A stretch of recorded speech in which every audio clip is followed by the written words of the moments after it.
नमस्कार दर्शकों, मैं हूं एस्ट्रोलॉजर मयंक शर्मा। आप सभी का धर्म ज्ञान पे स्वागत है। दर्शकों, हम आपके लिए लेके आए हैं मासिक राशिफल अगस्त 2025। कैसे रहेगी ग्रहों की चाल इस महीने आपके लिए। शनि मंगल का सप्तक योग भी बन रहा है, साथ साथ गुरु और शुक्र की युति है, और सूर्य बुध का बुधादित्य राजयोग कितना कुछ आपको लाभ देगा ये आपको बताएंगे। कैसा रहेगा आपका स्वास्थ्य, कैसा रहेगा काम कारोबार, कैसा रहेगा आपका वैवाहिक जीवन, और कैसे रहेंगे आपके प्रेम संबंध। क्या कुछ सावधानी रखनी होगी ये भी आपको बताएंगे। कितना आर्थिक लाभ आप इस महीने कमा सकते हैं इसकी भी जानकारी आपको देंगे, और भाग्य प्रतिशत क्या रहेगा ये तो मैं आपको हमेशा बताता ही हूँ। उसके साथ साथ ही क्या करें क्या ना करें इस सलाह के साथ अंत में उपाय भी आपको बताएंगे कि जिससे शनि मंगल के समसप्तक योग के चलते जो भी परेशानी आजकल आ रही है, जो दिक्कतें आ रही हैं, वो दिक्कतें दूर हो जाएं। और आने वाले समय में सूर्य और केतु का ग्रहण दोष भी बनेगा, उसका भी विशेष उपाय जो है इस वीडियो में आपको मिलेगा। शुरुआत करते हैं आपकी ग्रह चाल से। मैं जिसे जानते हैं आपकी स्टार पोजीशंस बताएं।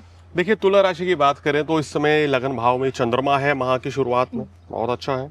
दूसरा तीसरा चौथा भाव खाली। पांचवें भाव में राहु बैठे हैं। छठे भाव में शनि है। सातवां आठवां खाली है। नवम भाव में शुक्र गुरु की युति है। दशम में सूर्य बुध का बुधादित्य राजयोग बना हुआ है, और एकादश भाव में आपके केतु, 12वें भाव में मंगल आपके चल रहे हैं। तो ये ग्रह स्थिति है इस महीने। अगर सितारों की चाल देखें तो आपके लिए काफी फेवरेबल बनी हुई है इस महीने में, लेकिन क्योंकि छठे भाव में शनि है और 12वें भाव में मंगल है, तो कुछ सावधानी भी आपको रखनी पड़ेगी। सावधानियों के साथ चलेंगे तो ये माह काफी अच्छा आपके लिए साबित हो सकता है। मंजी, अगर शुरुआत करते हैं कि सेहत से, क्या लगता है सेहत इनका इस बार कितना साथ देगी, कहीं कोई दिक्कत? देखिए, सेहत को लेके अगर बात करें तो छठे भाव में शनि है और द्वादश भाव में मंगल है। मंगल की शनि पे दृष्टि है, तो ये थोड़ा सा छोटे मोटे हेल्थ इश्यूज आपको पैदा कर सकती है, या वाहन से कष्ट का संकेत दे रही है, तो वाहन इत्यादि संभल के चलाएं। आग से, ऊंचे स्थानों से, ऐसे इस जगह अगर आप जाते हैं तो थोड़ा संभल कर चलें, अन्यथा तो कोई दुर्घटना घट सकती है। ये चीज आपको सेहत को लेके ध्यान देनी है। बाकी अगर देखें तो ऑन एवरेज ये महीना आपके लिए ठीक ठाक ही जाएगा। कोई बहुत बड़ी हेल्थ इश्यूज आ जाए ऐसी भी कोई संकेत नजर नहीं है। बिल्कुल। चलिए, हमेशा की तरह बात हम स्टूडेंट्स के बारे में भी करेंगे और जानेंगे कि इनके लिए ये जो महीना है अगस्त, इनके एजुकेशन के पॉइंट ऑफ व्यू से कितना इम्पोर्टेंट रहने वाला है। देखिए, एजुकेशन के लिए पंचम भाव में राहु है, डिस्ट्रैक्शन करता है, ध्यान भटक सकता है। पढ़ने बैठेंगे, ध्यान खेल में है या टीवी में है, इस चीज में रह सकता है, तो उस चीज से बचें। जो स्टूडेंट्स हैं, अगर आपके कोई भी टेस्ट या परीक्षा है तो वो आपके लिए अच्छा संकेत दे रही है, क्योंकि गुरु जो है यहाँ नवम भाव में बहुत प्लस पॉइंट की स्थिति में है, और गुरु की सीधा देखिए नवम दृष्टि यहाँ आपके पड़ रही है, तो गुरु एजुकेशन को तो आपको पूर्ण दे रहे हैं जी। बुद्धि भी सही काम कर देगी। अंत में गुरु जो है आपको सही दिशा दिखाएंगे। राहु भटका रहा है तो गुरु उसको कंट्रोल कर रहे हैं इस भाव को देख के, तो इसलिए आपका माइंड सही जगह वर्क करेगा, आपको कंसंट्रेट करवाएगा बृहस्पति, तो ये अच्छा संकेत है। और एजुकेशन के लिए समय अच्छा रहेगा। कोई भी टेस्ट, कोई भी परीक्षा, कोई इंटरव्यू अगर इस दौरान होता है आपका इस महीने में, तो ये आपको अच्छा संकेत, सफलता की गारंटी दे रहा है। बिल्कुल। इन सब के बीच चलिए अब जान लेते हैं आपकी खुद की पर्सनल लाइफ इस महीने कैसी रहेगी। आपका प्रेम प्रसंग, वैवाहिक जीवन, अपनों के साथ आपके रिश्ते कितने मधुर रहने वाले हैं, कितना क्वालिटी टाइम आप उन लोगों के साथ स्पेंड करेंगे। देखिए, रिलेशनशिप के लिए देखें तो थोड़ा सा ये महा कठिनाई पूर्ण हो सकता है, क्योंकि सप्तम भाव जो आपका विवाह का कारक है, जीवन साथी का कारक है, वो 12वें भाव में चला गया, थोड़ा सा माइनस पॉइंट है।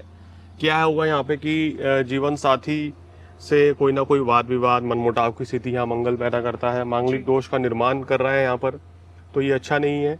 तो इसलिए थोड़ा सा ध्यान रखें, चाहे आपके बिजनेस पार्टनर हो, चाहे लाइफ पार्टनर हो, उनके साथ सामंजस्य बिठा के चलें, क्योंकि मंगल शनि का टकराव जो बन रहा है ये क्रोध की अधिकता को बढ़ा सकता है। किसी बात को लेके फ्रस्ट्रेशन हो सकती है, उसको लेके आपके जीवन साथी के साथ विवाद हो सकता है, तो उस चीज से बचें। और as well as love relationship में भी थोड़ा सा राहु के चलते सावधानी आपको रखनी होगी। बिल्कुल। मंजी, संतान पक्ष की तरफ से देखिए, संतान पक्ष के लिए गुरु बैठे हैं संतान भाव पे दृष्टि डालकर, तो बहुत अच्छा है। तो इसलिए संतान पक्ष आपका काफी मजबूत रहेगा और संतान की तरक्की के भी योग बनेंगे। बिल्कुल। अब बात करते हैं आपकी वर्क फ्रंट की, यानी कि प्रोफेशनली आप कितनी ग्रोथ करेंगे, चाहे आप जॉब में है या अपना खुद का बिजनेस कर रहे हैं। चेंज करने का अगर आपका माइंड में चल रहा है कोई परिवर्तन, तो क्या कर सकते हैं। और सबसे बड़ी बात है कि पार्टनरशिप क्या अभी आपके लिए सूटेबल है या नहीं।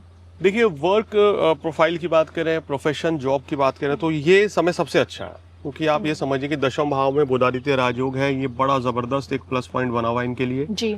दशम भाव का स्वामी लगन भाव में प्लस पॉइंट है आपका।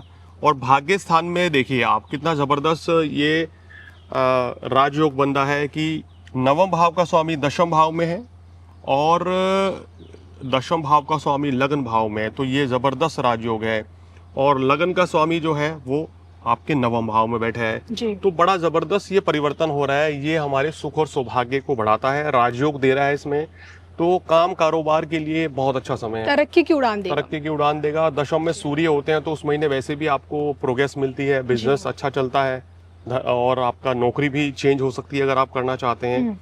तो ये बहुत ही आपके लिए फेवरेबल टाइम चल रहा है। इस समय का पूरी तरीके से फायदा उठाइए आप करियर के लिए, जॉब के लिए, बिजनेस के लिए। ये सितंबर का माह आपके लिए बहुत ही शानदार रहने वाला है। कोई बड़ा मेजर चेंज कर सकते हैं अगर जॉब में है और खुद का बिजनेस शुरू करना है? अगर करना चाहते हैं तो कर सकते हैं, क्योंकि आपकी राशि के ऊपर कोई ऐसी ढैया वाली या साढ़े साती वाली भी इशू नहीं है। जी। बस आपकी कुंडली में कोई खराब ग्रह की दशा ना हो, क्योंकि गोचर तो बहुत अच्छा बता रहा है, लेकिन अगर हमारी कुंडली में दशा खराब चल रही है या अंतरदशा, तो फिर उतनी बड़ी कामयाबी नहीं मिलती है। बिल्कुल। तो ये तो हम कैलकुलेशन ग्रह गोचर के आधार पे कर रहे हैं। मयंक जी, आपने बता दिया कि वर्क फ्रंट में तो ये बहुत अच्छे से परफॉर्म करेंगे, लेकिन what about their finance? Financially ये महीना इनको कितना कुछ देगा? देखिए, धन का कारक जो ग्रह है वो आपका 12वें भाव में है। थोड़ा सा मैंने जैसे क्रॉस का चिन्ह बनाया है कि ये खर्च अधिक का संकेत दे रहा है कि अगर कहीं गलत जगह इन्वेस्टमेंट कर दी गलत चीजों पे तो नुकसान भी हो सकता है। जैसे कि बहुत से लोग सोचते हैं कि हम कोई लॉटरी ले लें, किसी जुआ खेल लें, सट्टा खेल लें, पैसा ज़्यादा कमा लें, एकदम से आय 3-4 गुना बढ़ जाए, तो उसमें नुकसान हो सकता है। उन चीज़ों में ना पड़े, धन हानि हो सकती है, किसी भी तरीके से पैसे का व्यय होता दिखाई दे रहा है। तो कोशिश करें कि अपनी तरफ से कोई ऐसी गलती ना करें जिससे आपको धन हानि हो। इस चीज़ का आपको बस ध्यान रखना है। वैसे संपूर्ण मास जो ग्रहों की स्थिति बन रही है वो उत्तम धन लाभ का संकेत दे रही है आपके तुला राशि वालों को। जी। क्योंकि तुला राशि वालों का देखिए कि दशम भाव में सूर्य बुध है, एकादश में केतु है, तो ये अच्छा धन लाभ दे रहे हैं। आने वाले समय में शुक्र भी यहाँ से खिसक कर यहाँ आ रहे हैं, सूर्य यहाँ से यहाँ जाएंगे 16 तारीख के बाद, तो पैसे के लिए कोई कमी नहीं रहेगी। लेकिन खर्चा बढ़ सकता है, लेकिन उधारी दे सकते हैं इस दौरान? उस चीज से बचना चाहिए अभी फिलहाल के लिए अभी बचना चाहिए, क्योंकि पूरे अगस्त के महीने में उधार आपको नहीं देना है।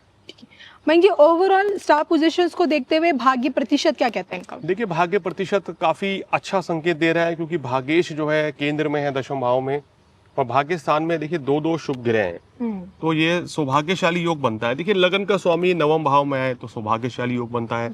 नवम का स्वामी दशम या एकादश में चले जाए तो भी सौभाग्यशाली योग बनता है। और दशम का स्वामी अगर नवम में हो, एकादश में हो या आपके लगन भाव में हो तो भी सौभाग्यशाली योग बनता है। तो इस महीने तुला राशि वालों के लिए काफी अच्छे अच्छे योग बने हुए हैं। तो ये सारा योग देखिए नवम, दशम, एकादश से बनना है, तो यानी ये सारा आपका भाग्य, काम और लाभ की ओर संकेत दे रहा है। यानी कि आप जितनी मेहनत करेंगे उतना भाग्य आपका साथ देगा, जितना कर्म करेंगे उतना ही आपको लाभ मिलेगा, ये समझिए। बिल्कुल। चलिए, इन सब के बाद अब बात कर लेते हैं आपकी रेमेडीज की। रेमेडीज के तौर पे सबसे बढ़िया तुला राशि वाले हमेशा के लिए नियम बना लें कि हनुमान चालीसा का तो अपने जीवन को आप हिस्सा बनाइए। हनुमान जी के दर्शन करें, हनुमान चालीसा पढ़ें। हनुमान जी को कहना चाहिए कि गुड़ चने का प्रसाद चढ़ा सकते हैं, और बूंदी के लड्डू हो गए, लाल चोला उनको चढ़ाएं, जिससे कि आपको हमेशा सुख और सौभाग्य की प्राप्ति होती रहे। और इसके साथ साथ ही इस समय जैसे इसके अलावा अगर गणेश जी की आराधना आप करते हैं तो आपको विशेष लाभ मिलेगा। जो भी कोई परेशानी, छोटी मोटी दिक्कतें चल रही हैं वो दूर हो जाएगी। तो मयंक जी से जाना तुला राशि वाले जातकों के लिए अगस्त का महीना कितना शानदार बीतने वाला है, और इसी के साथ हमें आप लोग अनुमति दीजिए। नमस्कार।